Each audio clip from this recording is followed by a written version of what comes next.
নমস্কার। অসম্ভব গোপন শক্তি যাদের ধনু রাশি, তাদের অসম্ভব গোপন শক্তি বিষয়ক এই প্রোগ্রামটি যেমন বর্তমান সময়কে করবে প্রেজেন্টেশন, এই রাশিফলটি বর্তমান সময় থেকে আমৃত্যু পর্যন্ত থাকবে আপনাদের জীবনের অসম্ভব গোপন শক্তির রহস্য। বিষয়টি জানতে হলে, জানতে চাইলে থাকতে হবে আমার সাথে। সুতরাং পরবর্তী প্রোগ্রামগুলোকে অতি সহজে পাবার জন্য আমার চ্যানেলটিকে সাবস্ক্রাইব করুন এবং পাশে থাকা বেল আইকনটি প্রেস করবেন। আসুন তাহলে শুরু করা যাক আজকের মূল আলোচ্য পর্বে। আপনি যদি ধনু রাশির জাতক অথবা জাতিকা হয়ে থাকেন, তাহলে সত্যিই আপনি হচ্ছেন সৌভাগ্যবান বা সৌভাগ্যমতী বা সৌভাগ্যবতী একজন মানুষ। কারণ আপনার রাশিটি হচ্ছে কালপুরুষের ভাগ্যর স্থান। তো আপনাদের মধ্যে ঈশ্বর প্রদত্ত সহজাত এমন কিছু অসম্ভব শক্তি দিয়ে রেখেছে, যে আপনারা একটু চিনতে পারলে, বুঝতে পারলে সেই শক্তির দ্বারা আপনারা যে কোনো অসম্ভবকেও সম্ভবপর করে তুলতে পারেন। তাই আমার প্রোগ্রামে আমি প্রায় বলে থাকি যে কোনকে ভালো করে পর্যবেক্ষণ করতে হয়, রাশি বা লগ্নটিকে ভালো করে পর্যবেক্ষণ করতে হয়, তত্ত্বগুলোকে একটা হরস্কোপের সাথে মিল দেখতে হয়।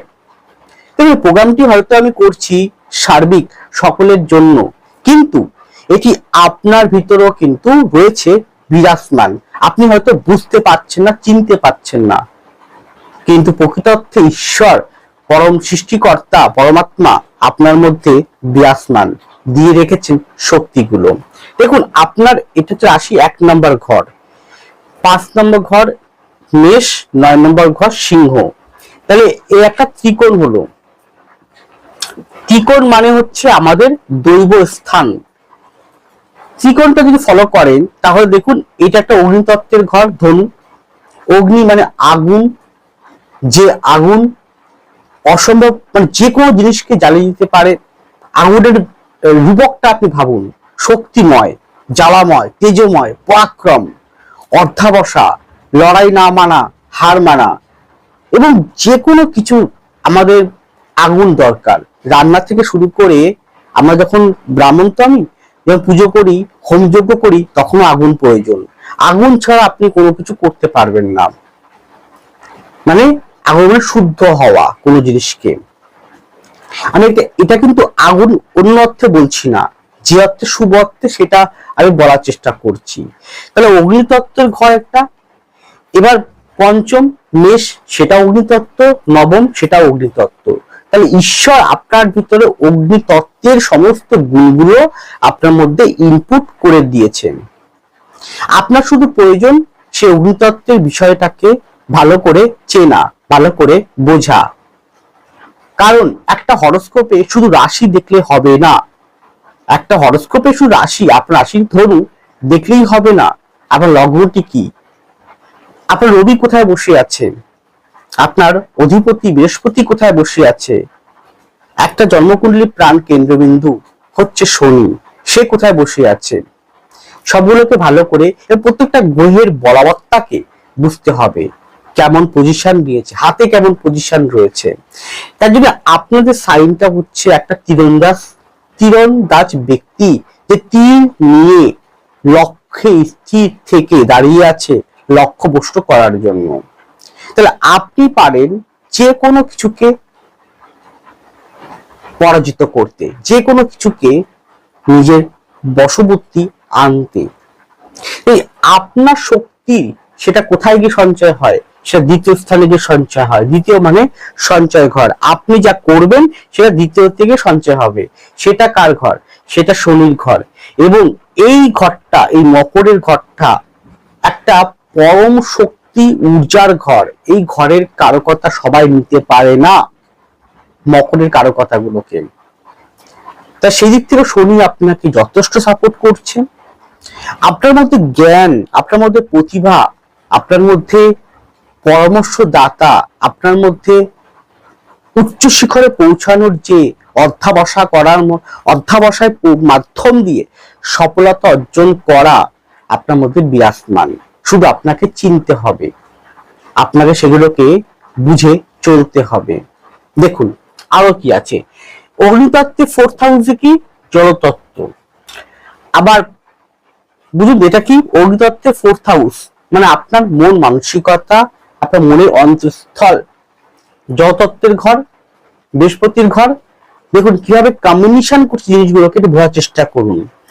এবার পঞ্চম থেকে বিচার করে যদি এটা অগ্নিতত্ত্বের ঘর, তাহলে এর চতুর্থ কোনটা, আপনার অষ্টম ভাব, জীবনী শক্তি, স্থায়ী পরিবর্তন। পরিবর্তন আপনি ভালোর দিকে করবেন না খারাপের দিকে করবেন নির্ভর করছে আপনার কর্ম, সেটা। তাহলে কি কর্কটের ঘর, এর চতুর্থ। আবার নবম থেকে এটা অগ্নিতত্ত্ব, তার চতুর্থ এটা মঙ্গলের ঘর, জলতত্ত্ব। তাহলে জল এবং অগ্নি একই সাথে কিভাবে কম্বিনেশন করতে পারে, আপনার তেজ পরাক্রম রিপ্রেজেন্ট করছে আপনার চতুর্থ ভাবকে, যেটা জলতত্ত্ব, আপনার মনের গতি, ভালোবাসা। জলের গভীরতাকে মাপা অত সহজ নয়। জল যেমন খুব শান্তপ্রিয় হয় আবার উত্তালও হয়ে যায়, তাই তো? তাহলে আপনি যেমন খুব শান্তপ্রিয় আবার উত্তালময় একটা জ্বলন্ত অগ্নিশিখার মতন জেগে ওঠার শক্তিময় একটি মানুষ। তাহলে এইগুলোকে আপনাকে কাজে লাগাতে হবে প্রতি মুহূর্তে, প্রতি সেকেন্ডে আপনার কর্মের দ্বারা। তবেই তো আপনি অসম্ভবকে সম্ভবপর করে তুলতে পারবেন। তত্ত্ব আপনাকে প্রতি মুহূর্তে সাপোর্ট করছে। আমি দেখেছি ধনুর মানুষরা, এরা যেমন অ্যাডভাইস, মানুষকে উপদেশ দেন, খুব জ্ঞানী হন, প্রচন্ড জ্ঞানী হন। যে কোনো অজানাকে যার ইচ্ছে থাকে, রাগ ক্রোধ জেদ মারাত্মক থাকে। তার সাথে এরা স্বাধীনতার সঙ্গে সঙ্গে আবার কাউকে অপমানজনক কথাও বলতে পারে না। ডিপেন্ড করছে, সব ধনুই যে কাউকে অপমান করবে না তা তো নয়। অনেক ধনু ব্যক্তি আছে যারা অপরকে অপমানও করে বসে, অনেকে অসম্মানও করে বসে। সেটা তাদের হরোস্কোপে সেই রকম ভাইব্রেশন থাকার জন্য, সেই কম্বিনেশন থাকার জন্য। কিন্তু ন্যাচারাল যদি বলি 100-র মধ্যে 90% ধরুন মানুষরা কখনো কাউকে অপমানজনক ব্যবহার কারোর সাথে করতে পারে না। সৎ উপদেশ দেওয়া, সৎ পথে থাকা, সৎ ব্যবহার করা, আধ্যাত্মিকতার মধ্য থেকে একটা উন্নতময় জীবনে পৌঁছানো, লিডিং করা মানে নেতৃত্ব দেওয়ার ক্ষমতা ধনুর মধ্যে কিন্তু মারাত্মক থাকে। আপনি জানেন না ধনুর মধ্যে কতটা মারাত্মক রয়েছে লিডিং বা লিড করার মতন ক্ষমতা। হ্যাঁ, ধনুর মানুষরা এর একটা স্বাধীন প্রকৃতি হয় ঠিকই, কিন্তু স্বাধীন প্রকৃতি হলেও এদের মনে মনে লক্ষ্য থাকে স্থির। হয়তো এরা সবাইকে সব কথা খুলে বলবে না, কিন্তু যেটা করে দেখাবে তা মানুষ অবাক হয়ে তাকিয়ে থাকবে। তো এই ধরুন মানুষদের যদি বলি সারা জীবন এরা কি, এরা পরোপকারী, স্নেহ, মায়া, মমতা, লক্ষ্য স্থির থেকে লড়াই করে চলা, এরা দায়িত্ব কর্তব্য পরায়ণ হওয়া, মানুষকে সেবা করা, তাদের মধ্যে কিন্তু থাকে বিরাজমান। তারা যেমন জানে যে একটা মানুষকে কি করে মোটিভেটের মাধ্যম দিয়ে তাকে সঠিক পথে ফিরিয়ে আনা যায়, কারণ তত্ত্ব সেভাবেই কিন্তু তৈরি হয়ে আছে। এবার কোন আপনার কি, কোন আপনার হচ্ছে ঈশ্বরের আশীর্বাদ। তাহলে ঈশ্বর আপনাকে কোন ঈশ্বর আপনার মধ্যে লড়াই পরাক্রম অর্থাবসা দিচ্ছে।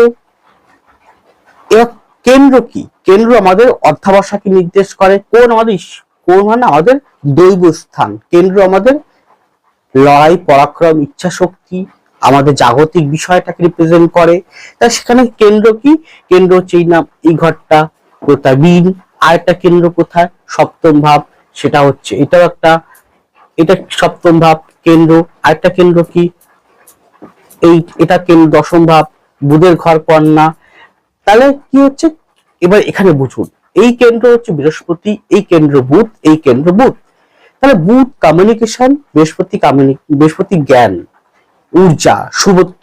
তাহলে আপনার ভিতরে এমন কমিউনিকেশন করে দিয়েছে ঈশ্বর, সেটা জ্ঞানের দ্বারাই আপনি পারেন যে কোনো বিষয়কে পরাভূত করতে। তাহলে আপনাকে প্রতি মুহূর্তে জ্ঞান আহরণ করতে হবে, প্রতি মুহূর্তে শিখতে হবে। জীবনের কঠিনতম ঘাত প্রতিঘাত এটা মানুষের জীবনে আসে, এটাই চরম সত্য। সেটাকে জানতে হবে, সেটাকে বুঝতে হবে।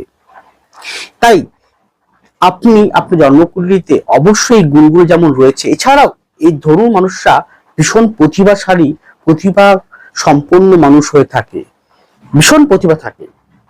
গান বাজনা, অভিনয়, থিয়েটার, বাদ্যযন্ত্র, বাদ্য বিভাগ, ছবি আঁকা, এছাড়াও তাদের মধ্যে ক্রিয়েটিভ লাইন, শিল্পকলা, আর্টিস্টিক সূক্ষ্ম কারুকার্য করা বিদ্যা, যে কোনো প্রকার এরা ওনারা পারেন সফটওয়্যার কোনো কিছু আবিষ্কার করা, পৌরোহিত্য করা, পূজাপাঠ করা, অপরকে এবং নেতৃত্বের উচ্চ শিখরে পৌঁছানোর জায়গা, রাজার মতন চলা, মানুষকে সেবা করা, আবার স্নেহ মায়া মমতা যুক্ত মানুষও হওয়া। কনসালটেন্সি এদের পেশা থাকে, ম্যাক্সিমাম দেখেছি কনসালটেন্সি করা, কনসালটেন্সি বিভাগে যাওয়া, মানুষকে মোটিভেট করার মতো ক্ষমতা, চিকিৎসা বিদ্যার সঙ্গে যুক্ত হওয়া, চিকিৎসা শাস্ত্রের সঙ্গে যুক্ত হওয়া, ঔষধ স্বাস্থ্য রিলেটেড বিষয়ের সঙ্গে যুক্ত হওয়া আমি দেখেছি ধনু মানুষরা কিন্তু থাকে। এছাড়াও যে কোনো প্রকার গঠনমূলক কাজের সঙ্গে যুক্ত থাকে, যেমন ইঞ্জিনিয়ারিং ফিল্ডের লোক হয়ে থাকেন, ডক্টর তো বললামই আগেই। এছাড়া প্রশাসনিক দপ্তরের যে কোনো ব্যক্তি হয়ে থাকে এবং প্রশাসনিক দপ্তরের উচ্চ স্তরের ব্যক্তি, একদম নিম্নের নয়, উচ্চ উচ্চ এ গ্রেডের ব্যক্তিরা, আইএস আইপিএস ডব্লিউবিসিএস বা মিসলিনিয়াস পিএসসি যে কোনো ক্যাটাগরি উচ্চ স্তরের ব্যক্তিরা হয়ে থাকে। যদি ব্যবসা করেন, ব্যবসার স্থলও কিন্তু ভালো আভিজাত্যপূর্ণ এবং একদম ব্যবসার যে চরম জায়গায় পৌঁছানো, ব্যবসার মাধ্যম দিয়ে যে নিজেকে একটা সুনাম সুখ্যাতি প্রতিষ্ঠিত করা, সেটাও কিন্তু ধনুর মধ্যে কিন্তু থাকে বিরাজমান।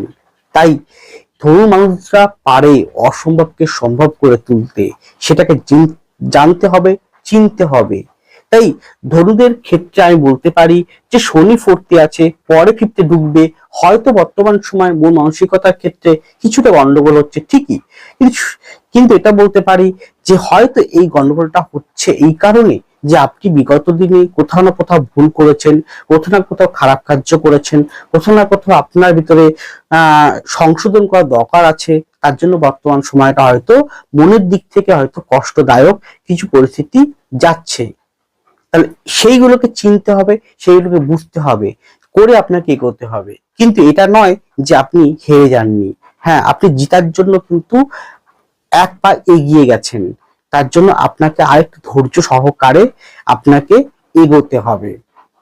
ধনু মানুষরা কিন্তু যেটা ন্যাচারাল স্বভাব, যেটা আপনার মন চায়, যেটা আপনি যেটা আপনি করতে চান সেটা করুন, কিন্তু মন স্থির রেখে। আর দোটানা স্বভাব হবেন না। হ্যাঁ কোনো কারণে যদি আপনার অধিপতি বৃহস্পতি খারাপ পজিশন থাকে এবং আপনার যদি সপ্তমপতি বুধ যদি কোনো কারণে রাহুযুক্ত বা মঙ্গলযুক্ত অবস্থা খারাপ পজিশন থাকে, তাহলে হয়তো জীবনের কিছু ভারসাম্য নষ্ট করে দেয়। মঙ্গল যদি খারাপ থাকে, রবি যদি খারাপ থাকে, বৃহস্পতি যদি খারাপ থাকে, তাহলে ব্যালেন্সটা ডিসব্যালেন্সে হয়তো পরিণত হতে পারে। কিন্তু তথাপিও এরা কিন্তু হেরে গিয়েও আবার উঠে দাঁড়িয়ে অসম্ভবকেও সম্ভব করতে জানে।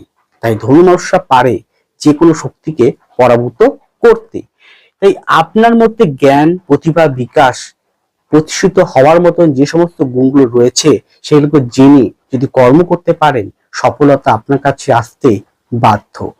তাই আপনার রাশিটি হচ্ছে এমন একটি সাইন যে আপনি সত্যি সৌভাগ্যবান একজন মানুষ, যার জন্যই কালপুরুষের নবম পেয়েছেন ধনুর ঘরটি আপনি। তাই ধনুর মানুষরা সত্যি সৌভাগ্যবান, নিজে কখনো অসৌভাগ্যবান মনে করবেন না। তাই মনকে স্থির রেখে শুধু কর্ম করে চলুন। আর ব্যক্তি জন্মকুণ্ডলী পারলে কাউকে দিয়ে একবার হলো বিচার করিয়ে নেন আগামী দিনটা কেমন যাবে। কারণ এটা 26 সালের মাঝামাঝি সময় চলছে, এরপরই 27 সাল আসবে, এরপরই 28 সাল আসবে। তাই পরবর্তী সময়টা কেমন যাবে, কোন পথে যাওয়া উচিত, কিরকম কর্ম করা উচিত, কিরকম পড়াশোনা করা উচিত, কিরকম চাকরি করা উচিত, কিরকম ব্যবসা করা উচিত, কোন পথে গেলে, অর্থাৎ কোন পথে গেলে আপনার জীবন উন্নতি হবে আর কোন পথে গেলে আপনার জীবন অবনতি হবে, এই দুটোকে ভালো করে একটুখানি বুঝতে হবে। এই পথটা আপনাদের সঠিক, এই পথটা ভুল, এই যে ক্লিয়ার করে একটা জীবনের এই পথটা সঠিক এই পথটা ভুল ক্লিয়ার করে একজন অ্যাস্ট্রোলজার আপনাকে পথটা দেখিয়ে দিতে পারে। সেই অনুযায়ী আপনি কর্ম করবেন, সেই অনুযায়ী জীবনটাকে তৈরি করবেন, রূপরেখা পরিকল্পনা করবেন এবং এগিয়ে যাবেন। যদি করতে পারেন তাহলে আপনি পারেন অসম্ভবকেও সম্ভব করে তুলতে। ছোট্ট আলোকপাত। সকলে ভালো থাকুন, সুস্থ থাকুন, এগিয়ে চলুন। নমস্কার, জয় মা তারা।